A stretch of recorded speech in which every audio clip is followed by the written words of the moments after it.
വിദേശത്ത് പോകണം എന്ന് പറയുമ്പോൾ ആദ്യം മനസ്സിലേക്ക് വരുന്ന പേരാണ് സാന്റാ മോണിക്ക. 2002 നമ്മൾ എറണാകുളത്ത് വരുമ്പോൾ എറണാകുളം ടൗണിനെ കുറിച്ച് വലിയ പരിചയമൊന്നുമില്ല. പക്ഷേ ഇവിടെ വന്നു, ചെറിയൊരു സ്ഥലത്ത് റെൻറ്റിനൊരു ചെറിയ സ്ഥലം എടുത്തു. ഞങ്ങൾ ആകെ 3 സ്റ്റാഫ്, ഞാനും വേറെ 2 സ്റ്റാഫുമായിട്ട് തുടങ്ങിയത് സ്ഥാപനം. രാവിലെ ഓഫീസ് തുറക്കുന്നത് അടയ്ക്കുന്നതും ഞാനായിരിക്കും. പ്രത്യേകിച്ച് സാമ്പത്തിക സ്രോതസ്സൊന്നുമില്ല. അന്നൊക്കെ നമ്മൾ കുറച്ച് ബാങ്കിനെ ഡിപ്പെൻഡ് ചെയ്ത് കുറച്ച് പൈസയൊക്കെ ലോൺ എടുക്കും. നമുക്ക് പല ആൾക്കാരിൽ നിന്ന് പൈസയൊക്കെ വാങ്ങി റോൾ ചെയ്യും. ഒരു 7-8 വർഷമായി അത് കിട്ടുന്ന പൈസയൊക്കെ തന്നെ അവിടെ തന്നെ ഇൻവെസ്റ്റ് ചെയ്യും. അപ്പം അങ്ങനെ 8-9 വർഷത്തിന് ശേഷമാണ് അതൊരു ലാഭകരമായിട്ട് നമ്മൾ ബിസിനസ്സായിട്ട് മാറ്റി. ഒരു വർഷം എത്രമാത്രം രൂപ പരസ്യത്തിന് വേണ്ടി മാറ്റിവെക്കുന്നു എന്ന് ചോദിച്ചു കഴിഞ്ഞാൽ കൃത്യമായിട്ട് മറുപടി പറയാൻ പറ്റും. എന്തായാലും ഒരു 30 കോടി രൂപ 40 കോടി രൂപയ്ക്ക് അടുത്ത് ചിലവ് ഇതിനായിട്ട്. എനിക്ക് കൃത്യമായിട്ട് കണക്ക് ഓർമ്മയില്ല, എന്നാൽ പോലും നല്ലൊരു എമൗണ്ട് പരസ്യത്തിന് വേണ്ടി നമ്മൾ ചിലവാക്കുന്നുണ്ട്.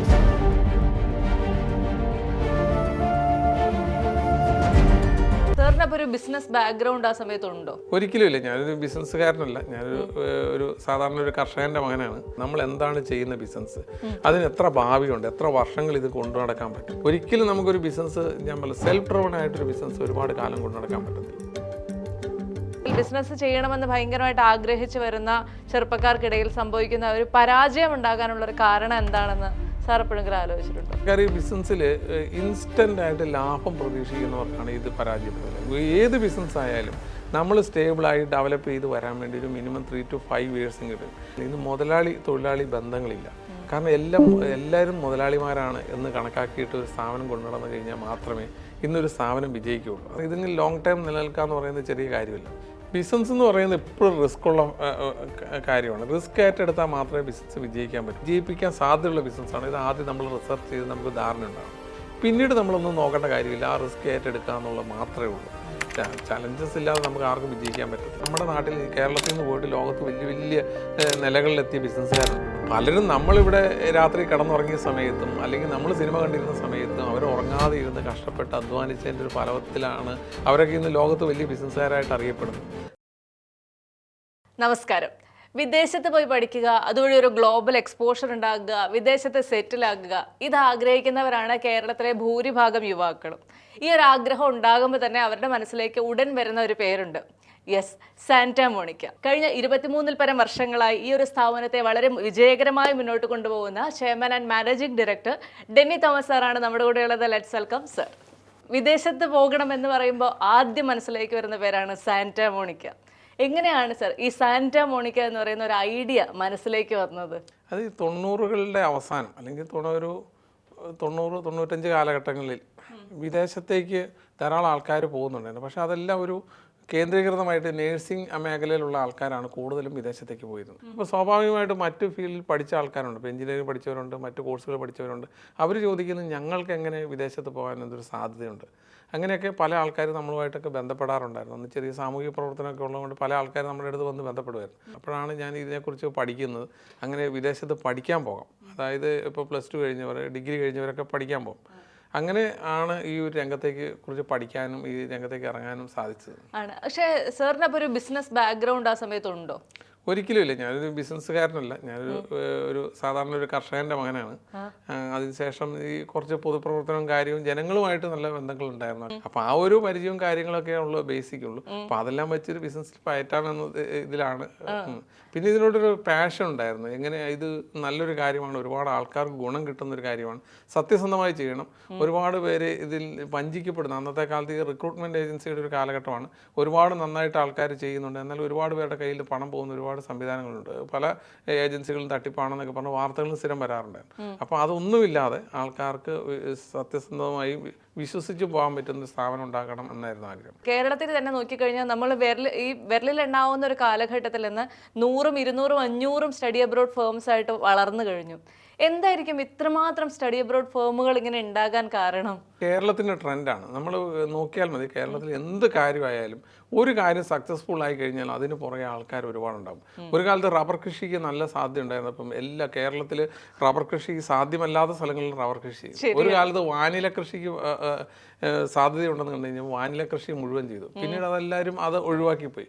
ഒരിക്കൽ കൊക്കോ കൃഷി ഇതേപോലെ ചെയ്തു. അതുപോലെ തന്നെയാണ് ഈ രംഗത്ത് സാധ്യതയുണ്ടെന്ന് പറഞ്ഞ് ഇതിനെക്കുറിച്ച് മനസ്സിലാക്കാത്ത ഒരുപാട് ആൾക്കാർ രംഗത്ത് വരുന്നുണ്ട്. പിന്നെ നമ്മളെ സംബന്ധിച്ച് 23 വർഷമായി ഇത് നമ്മൾ എല്ലാ കാലഘട്ടങ്ങളിലും കാണുന്ന ഒരു ബൂം വരും, അപ്പോഴത്തേക്ക് ഒരുപാട് പുതിയ ആൾക്കാർ വരും.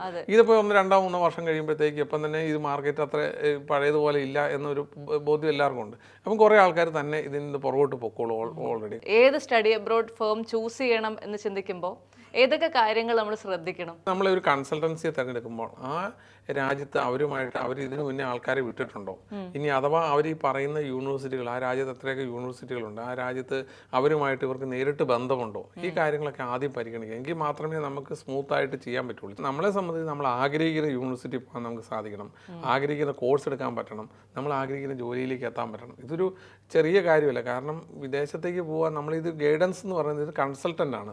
ശരിക്കും ഞങ്ങളൊരു കൺസൾട്ടൻ്റ്. കൺസൾട്ടൻറ്റിനെ സംബന്ധിച്ച് കൺസൾട്ടൻറ്റ് എന്തെങ്കിലും ഇപ്പോൾ ഡോക്ടർമാരുടെ കാര്യം പറഞ്ഞു, ഡോക്ടർമാർ ഒരുപാട് മരുന്നുകൾ എഴുതി കൊടുക്കാറുണ്ട്. അവർക്ക് എന്തെങ്കിലും തെറ്റ് പറ്റി കഴിഞ്ഞാൽ ലൈഫ് ത്രെട്ടൺ ആകും. കാരണം അതുകൊണ്ട് അത്രയും സൂക്ഷ്മതയോടെ കൂടി ഇതുപോലെ തന്നെ ഒരാളുടെ എൻ്റയർ ലൈഫാണ് നമ്മൾ മാനേജ് ചെയ്യുന്നത്. കാരണം അവരുടെ ഫാമിലിയും ഇതൊക്കെ ആയിട്ട് ഡിപ്പെൻഡ് ചെയ്തിരിക്കുന്നതാണ്. അപ്പം നമ്മൾ ഗൈഡൻസ് ചെയ്യുന്നതിൻ്റെ അകത്ത് എന്തെങ്കിലും തകരാറുകളോ ബുദ്ധിമുട്ടുകളോ വന്നു കഴിഞ്ഞാൽ അവരെ മൊത്തം അവരുടെ ഭാവിയെ ബാധിക്കും, അവരുടെ ഫാമിലിയെ മൊത്തം ബാധിക്കും എന്ന് വലിയ ഒരു ഉത്തരവാദിത്തപ്പെട്ട ജോലിയാണ്. അപ്പോൾ അത് ഡീറ്റെയിൽ ആയിട്ട് അതിനുള്ള റിസർച്ചും സ്റ്റഡിയും അതിൻ്റെ R&D ഒക്കെ ഉള്ളവരിൽ പോവുകയാണെങ്കിൽ വളരെ നല്ലതാണ്. പക്ഷേ ഇപ്പോൾ പലരും ഇങ്ങനെ ഒരുപാട് ആളുകൾ പറഞ്ഞു കേൾക്കാറുണ്ട് വിദേശത്തേക്ക് ഇനി പോകുന്നതിൻ്റെ ഒരു സാധ്യതകളൊക്കെ ഭയങ്കരമായിട്ട് കുറഞ്ഞു. ഇതിലെന്തെങ്കിലും വാസ്തവമുണ്ടോ? വിദേശത്തേക്ക് ആൾക്കാർ പോകുന്നതിന് സാധ്യത ഒരിക്കലും അവസാനിക്കുന്നില്ല. പക്ഷേ അത് ചില വർഷങ്ങളിൽ കൂടിയും ചില വർഷങ്ങൾ കുറഞ്ഞും ഒക്കെ വരാം. അതിൽ അന്താരാഷ്ട്ര രാഷ്ട്രീയ സാഹചര്യങ്ങൾ അതിൻ്റെ ഒരു വലിയ പ്രധാന ഘടകമാണ്. പിന്നെ രണ്ടാമതെന്ന് പറഞ്ഞാൽ ജെന്യുവിനായിട്ട് പഠിക്കാൻ പോകുന്ന കുട്ടികൾ എന്നും പഠിക്കാൻ പോകും. ഇപ്പോൾ UK പഠിക്കാൻ പോകുന്നവർ അവിടെ സെറ്റിൽ ആകാനോ അല്ലെങ്കിൽ അവിടെ ജോലി കിട്ടാൻ വേണ്ടിയിട്ടല്ല, അവർ നല്ലൊരു ലോകോത്തരമായ ഒരു യൂണിവേഴ്സിറ്റിയിൽ പോയി പഠിച്ച് പാസ്സായി അതിൻ്റെ ഒരു എക്സ്പോഷർ വെച്ച് ലോകത്ത് എവിടെയെങ്കിലും ജോലി കിട്ടാൻ വേണ്ടിയിട്ടാണ് കൂടുതൽ ആൾക്കാർ പോകുന്നത്. എന്നാൽ കാനഡ പോലെ അല്ലെ ഓസ്ട്രേലിയ, ന്യൂസിലൻഡ് പോലെയുള്ള രാജ്യങ്ങളിൽ പോകുന്ന ആൾക്കാർ അവരവിടെ പോയി പഠിച്ച് ജോലി നേടി അവിടെ സെറ്റിലാകാൻ ആഗ്രഹിച്ചാൽ പോകുന്നു. അപ്പോൾ അങ്ങനെയുള്ള ആൾക്കാർക്കും ഉള്ള സാഹചര്യമുണ്ട്. പക്ഷേ ഒരിക്കലും ഈ വാതിലുകളിൽ ഒരിക്കലും അടയുന്നില്ല. ലോകം അത്രയും വിശാലമാണ്. ഒരു ബിസിനസ് നടത്തിക്കൊണ്ടു പോകുക എന്ന് പറയുന്നത് ഭയങ്കര ബുദ്ധിമുട്ടുള്ള കാര്യമാണ്. അപ്പോഴാണ് 23 വർഷത്തോളം ഒരു ബിസിനസ്സിനെ ഇങ്ങനെ കൊണ്ടുപോകാൻ സാധിക്കുന്നു. ഇതെങ്ങനെയാണ് യഥാർത്ഥത്തിൽ പോസിബിൾ ആകുന്നത്? അതായത് നമ്മൾ ഇതിനോടുള്ള ഒരു പാഷൻ അല്ലെങ്കിൽ ഇതിനോട് നമ്മൾ 100% ഡെഡിക്കേറ്റഡ് ആയിട്ട് വർക്ക് ചെയ്യാൻ തയ്യാറാണെങ്കിൽ നമുക്ക് ഒരു ബിസിനസ് എത്ര കാലം വേണേലും കൊണ്ടുപോകാം. നമുക്ക് ഇതിനെക്കുറിച്ച് വ്യക്തമായൊരു കാഴ്ചപ്പാട് വേണം. നമ്മൾ എന്താണ് ചെയ്യുന്ന ബിസിനസ്, അതിന് എത്ര ഭാവിയുണ്ട്, എത്ര വർഷങ്ങൾ ഇത് കൊണ്ടു നടക്കാൻ പറ്റും. ഇപ്പോൾ ലോങ് ടൈം കൊണ്ടു നടക്കണമെങ്കിൽ നമ്മൾ ഇതിനോട് കൂടുതൽ ആത്മാർത്ഥതയോടുകൂടി ഹാർഡ് വർക്ക് ചെയ്യാം. നമുക്ക് നല്ല ഒരു ടീം സെറ്റ് ചെയ്തെടുക്കുക എന്നുള്ളതാണ്. ഒരിക്കലും നമുക്കൊരു ബിസിനസ് ഞാൻ പറഞ്ഞ സെൽഫ് ഡ്രിവൺ ആയിട്ടൊരു ബിസിനസ് ഒരുപാട് കാലം കൊണ്ടു നടക്കാൻ പറ്റത്തില്ല. അത് നമ്മൾ ഒരു സിസ്റ്റം ഡ്രിവൺ ആക്കി മാറ്റണം. അത് കഴിഞ്ഞാൽ ആ ഒരു രീതിയിലെങ്കിലും എത്തിയാൽ മാത്രമേ ഈ ബിസിനസ് മുന്നോട്ട് കൊണ്ടുപോകാൻ പറ്റുള്ളൂ. ഈ ഒരാൾ മാത്രം തീരുമാനിച്ചു കഴിഞ്ഞാൽ ഒരു ബിസിനസ് എന്ന് പറയുന്നത് അത്ര സക്സസ്ഫുൾ ആകാൻ സാധ്യതയില്ലല്ലേ? ഒരു പരിധി വരെ വിജയിക്കാൻ പറ്റും. ഞാൻ പറഞ്ഞൊരു പേഴ്സണൽ ഡ്രിവൺ ആയിട്ട് അല്ലെ സെൽഫ് ഡ്രിവൺ ആയിട്ടൊരു കമ്പനി കുറേ കാലം കൊണ്ടു നടക്കും. പക്ഷെ അതിനൊരു വളരണമെന്ന് ആഗ്രഹം ഉണ്ടെങ്കിൽ നമ്മളെല്ലാ ആൾക്കാരെ ചേർത്ത് പിടിക്കണം. ഇന്ന് മുതലാളി തൊഴിലാളി ബന്ധങ്ങളില്ല. കാരണം എല്ലാവരും മുതലാളിമാരാണ് എന്ന് കണക്കാക്കിയിട്ട് ഒരു സ്ഥാപനം കൊണ്ടു നടന്നു കഴിഞ്ഞാൽ മാത്രമേ ഇന്നൊരു സ്ഥാപനം വിജയിക്കുകയുള്ളൂ. ഈ ഫൈനാൻഷ്യൽ സ്ട്രഗിൾ എന്ന് പറയുന്നത് എല്ലാ ബിസിനസ്സുകാരും ജീവിതത്തിൽ എപ്പോഴെങ്കിലും നേരിട്ടിട്ടുണ്ടാവുമെന്നാണ് ഞാൻ കരുതുന്നത്. അങ്ങനെ ഒരു ഫൈനാൻഷ്യൽ സ്ട്രഗിൾ ഈ കോവിഡ് അല്ലാതെ നേരിട്ടിട്ടുണ്ടോ? കോവിഡ് കാലത്താണ് ഞങ്ങൾ ശരിക്കും ഇത് അറിഞ്ഞത്. അല്ലാത്ത സമയത്ത് ഞങ്ങളെ സംബന്ധിച്ച് ഞങ്ങൾ എപ്പോഴും ആ ഒരു ഫിനാൻഷ്യൽ മാനേജ്മെൻറ്റ് നല്ല രീതിയിലാണ് നമ്മൾ ചെയ്തുകൊണ്ടിരുന്നത്. കാരണം എപ്പോഴും ഞങ്ങൾ പ്രഡിക്റ്റ് ചെയ്യും. ചില ഈ ബിസിനസ്സിനെ സംബന്ധിച്ച് ചില വർഷമൊക്കെ തീരെ താഴേക്ക് പോകും.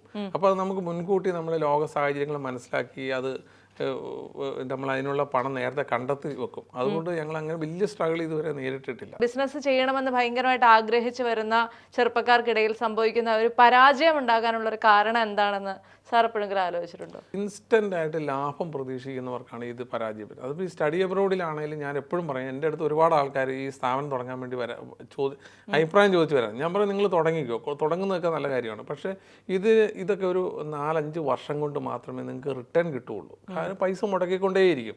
ഏത് ബിസിനസ് ആയാലും നമ്മൾ സ്റ്റേബിളായി ഡെവലപ്പ് ചെയ്ത് വരാൻ വേണ്ടി ഒരു മിനിമം 3 to 5 years വരും. അത് നമ്മൾ ക്ഷമയോടെ കാത്തിരുന്ന് ഒരു ഇൻസ്റ്റൻറ്റ് മണി കിട്ടുന്ന ഒരു ബിസിനസ്സായിട്ട് ഒരിക്കലും ഒരു ബിസിനസ്സിനെ കാണാൻ പാടില്ല. അത് ലോങ് ടൈം അതിന് ഒരു വിഷൻ വേണം. ഒരു 5 വർഷമെങ്കിലും ഇതിനെ കാത്തിരിക്കാനുള്ള ക്ഷമ വേണം. എങ്കിൽ മാത്രമേ നമുക്ക് ഈ രംഗത്ത് വിജയിക്കാൻ പറ്റുള്ളൂ. ഇപ്പോൾ സാന്റാ മോണിക്കയെ കുറിച്ച് ചോദിച്ചു കഴിഞ്ഞാൽ ഒരു വർഷം എത്രമാത്രം രൂപ പരസ്യത്തിന് വേണ്ടി മാറ്റിവെക്കുന്നു എന്ന് ചോദിച്ചു കഴിഞ്ഞാൽ കൃത്യമായിട്ട് മറുപടി പറയാൻ പറ്റും? എന്തായാലും ഒരു 30 കോടി രൂപ 40 കോടി രൂപയ്ക്ക് അടുത്ത് ചിലവ് ഇതിനായിട്ട് എനിക്ക് കൃത്യമായിട്ട് കണക്ക് ഓർമ്മയില്ല, എന്നാൽ പോലും നല്ലൊരു എമൗണ്ട് പരസ്യത്തിന് വേണ്ടി നമ്മൾ ചിലവാക്കുന്നുണ്ട്. കാരണം എങ്കിൽ മാത്രം ആൾക്കാരിലേക്ക് പരസ്യം എന്ന് പറഞ്ഞു കഴിഞ്ഞാൽ നേരിട്ട് ഡയറക്റ്റ് പരസ്യമല്ല, പലവിധ സെമിനാറുകൾ, അതുപോലെ ഒരുപാട് ആൾക്കാരെ മീറ്റ് ചെയ്യാനുള്ള ഈ ഫെയറുകൾ, അങ്ങനെ പല കാര്യങ്ങളിലായിട്ടാണ് നമ്മൾ മാർക്കറ്റിങ്ങിനായിട്ടാണ് ഇത്രയും പൈസ നീക്കി വെക്കുന്നത്. ഒരു ബിസിനസ്സുകാരൻ എന്ന് പറഞ്ഞു കഴിഞ്ഞാൽ പലപ്പോഴും അവരുടെ കുടുംബത്തോട് ചോദിച്ചു കഴിഞ്ഞാൽ അവർ പറയുന്ന ഏറ്റവും വലിയ കംപ്ലൈന്റ് എന്ന് പറയുന്നത് ഭർത്താവിനെ അല്ലെങ്കിൽ പാർട്ട്ണറിനെ നമുക്ക് ഫാമിലി ടൈമിലേക്ക് കിട്ടുന്നില്ല, അദ്ദേഹം എപ്പോഴും ബിസി ആയിരിക്കും എന്നുള്ളതാണ്. അങ്ങനെ ഒരു കംപ്ലൈന്റ് ജീവിതത്തിൽ ഉണ്ടായിട്ടുണ്ട്? തീർച്ചയായിട്ടും ആ പരാതി ഇല്ലാതെ ഒരാൾക്ക് ബിസിനസ് ചെയ്യാൻ പറ്റില്ല. ബിസിനസ്സുകാരനെ സംബന്ധിച്ച് ഞാൻ എപ്പോഴും പറയുന്നത് 24 അവേഴ്സും അവൈലബിൾ ആകണമെന്നുള്ള. കാരണം ഒരു ബിസിനസ്സുകാരനെ സംബന്ധിച്ച് അവനൊരു ഫോൺ വരുമ്പോൾ അത് ചിലപ്പോൾ അവനൊരു അവസരമായിരിക്കാം, അല്ലെങ്കിൽ അവനൊരു ത്രെട്ടായിരിക്കും. ഇത് രണ്ടും ഒരു ബിസിനസ്സുകാരനെ സംബന്ധിച്ച് ബിസിനസ്സിൽ സംഭവിക്കാം.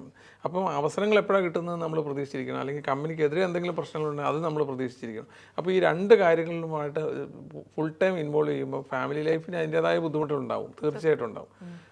എന്നെ സംബന്ധിച്ചൊക്കെ ഞങ്ങൾ ആദ്യകാലത്ത് തുടങ്ങിയ കാലത്തൊക്കെ ഒരുപാട് രാത്രിയും പകലും ഇല്ലാതെ വർക്ക് ചെയ്തിട്ടാണ് ഈ രംഗത്തേക്ക് എത്തി. എന്തായാലും വീട്ടിൽ നിന്ന് ഒരുപാട് പരാതികൾ ഇതിന് മുമ്പ് ഇഷ്ടംപോലെ കേട്ടിട്ടുണ്ട്. ഈ ഒരുപാട് പേര് ബിസിനസ്സിലേക്ക് വരണം എന്ന് ആഗ്രഹിക്കുന്ന ചെറുപ്പക്കാരുണ്ടാവും, അവർക്കൊക്കെ ഒരു ഉപദേശം അല്ലെങ്കിൽ ഒരു അഡ്വൈസ് കൊടുക്കാൻ പറഞ്ഞു കഴിഞ്ഞാൽ സാർ എന്തായിരിക്കും നൽകുക? ഞാൻ പറയുന്നത് ബിസിനസ് രംഗമാണ് ഏറ്റവും നല്ല രംഗം. നമുക്കറിയാമല്ലോ, എത്ര പഠിച്ച് ജോലി കിട്ടിയാലും അവർക്ക് കിട്ടുന്നതിനേക്കാളും കൂടുതൽ ഏൺ ചെയ്യാൻ പറ്റുന്നത് ബിസിനസ്സിലാണ്. പക്ഷെ അതിൻ്റെ റിസ്ക്കും അതിനെക്കുറിച്ച് നമ്മൾ എത്ര ടൈം അതിന് വേണ്ടി ചിലവാക്കണം, അതിന് റിസർച്ച്, അതിൻ്റെ സാധ്യതകൾ, ഇതെല്ലാം കൃത്യമായി പഠിക്കുകയും ഒരു 4-5 വർഷമെങ്കിലും ഒരു തപസ്യ പോലെ ഇതിനല്ലാതെ വേറൊരു കാര്യത്തിലേക്ക് എപ്പോഴും എല്ലാ ആൾക്കാരും പരാജയപ്പെട്ടു പോകുന്നതെന്ന് ചോദിച്ചാൽ ഒരു ബിസിനസ് വരുന്നു, അത് അല്പം പച്ച പിടിച്ച് കഴിയുമ്പോൾ അവൻ്റെ സുഹൃത്തുക്കൾ അല്ലെങ്കിൽ അവരുമായിട്ട് കണക്റ്റഡ് ആയിട്ട് ആൾക്കാർ പറയും, ഏതായാലും ഈ ബിസിനസ്സൊക്കെ ഇവിടം വരെ എത്തിയതല്ലേ, നിങ്ങളൊരു പുതിയ ബിസിനസ് ചെയ്യുന്നത് ഇതിനേക്കാൾ ഐഡിയ, ഇതിപ്പോൾ നിങ്ങൾക്ക് ഒരു വർഷം നിങ്ങൾക്ക് 10 ലക്ഷം രൂപയല്ലേ കിട്ടുന്നുള്ളൂ, നിങ്ങൾക്ക് 50 ലക്ഷം രൂപ ഈസി ആയിട്ട് കിട്ടുന്ന വേറെ ബിസിനസ് തുടങ്ങി. അപ്പോൾ ആള് അവൻ്റെ ശ്രദ്ധ മാറി നേരെ അടുത്തേക്ക് ചാടും.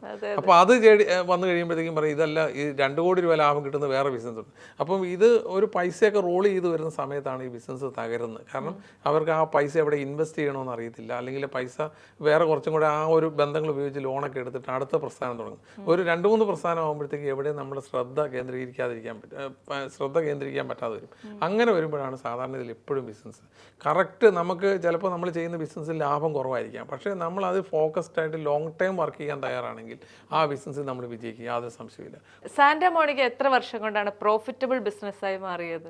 6-7 വർഷമെങ്കിലും കഴിയാതെ നമുക്ക് ഞങ്ങളെ സംബന്ധിച്ച് ലാഭത്തിലേക്ക് എത്താൻ പറ്റിയിട്ടില്ല. കാരണം കാര്യങ്ങളൊക്കെ നടന്നു പോകും, എന്നാലും ഒരു പൈസ നമ്മുടേതായിട്ട് എടുക്കാൻ സാഹചര്യം വന്നത് 2002 തുടങ്ങിയത്. എൻ്റെ ഓർമ്മയിൽ 2009-2010 ആയപ്പോഴത്തേക്കുമാണ് നമ്മളെ സംബന്ധിച്ച് കുറച്ച് പൈസയെങ്കിലും കയ്യിലെടുക്കാൻ എങ്കിലും സാധിച്ചത്. കാരണം അതുവരെ കിട്ടുന്ന പൈസയൊക്കെ അവിടെ തന്നെ ഇൻവെസ്റ്റ് ചെയ്ത് അതിൽ മാത്രം ഫോക്കസ് ചെയ്ത് ഡെവലപ്പ് ചെയ്യുന്നു. സാറിൻ്റെ ഒരു ചരിത്രം എന്നോടൊന്ന് പറയാമോ? അതായത് ആദ്യമായിട്ട് നമ്മളിങ്ങനെ ഒരു മോഹം നമ്മുടെ മനസ്സിലുണ്ടാവുന്നു, സാന്റാ മോണിക്ക എന്ന് പറയുന്ന ഒരു സ്റ്റഡി അബ്രോഡ് ഫേം തുടങ്ങണം എന്ന്.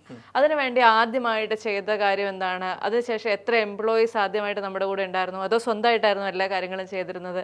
അങ്ങനെ ഏത് കാലഘട്ടത്തിലാണ് ഈ 2000-ലധികം തൊഴിലാളികളായിട്ട് ഇത് വളർന്നത് എന്ന്? അത് ഈ 2002 നമ്മൾ എറണാകുളത്ത് വരുമ്പോൾ എറണാകുളം ടൗണിൽ ഇഷ്ടംപോലെ വന്നിട്ടുണ്ട്, പക്ഷേ ടൗണിനെ കുറിച്ച് വലിയ പരിചയമൊന്നുമില്ല. പക്ഷേ ഇവിടെ വന്നു, ചെറിയൊരു സ്ഥലത്ത് റെൻറ്റിനൊരു ചെറിയ സ്ഥലം എടുത്തു.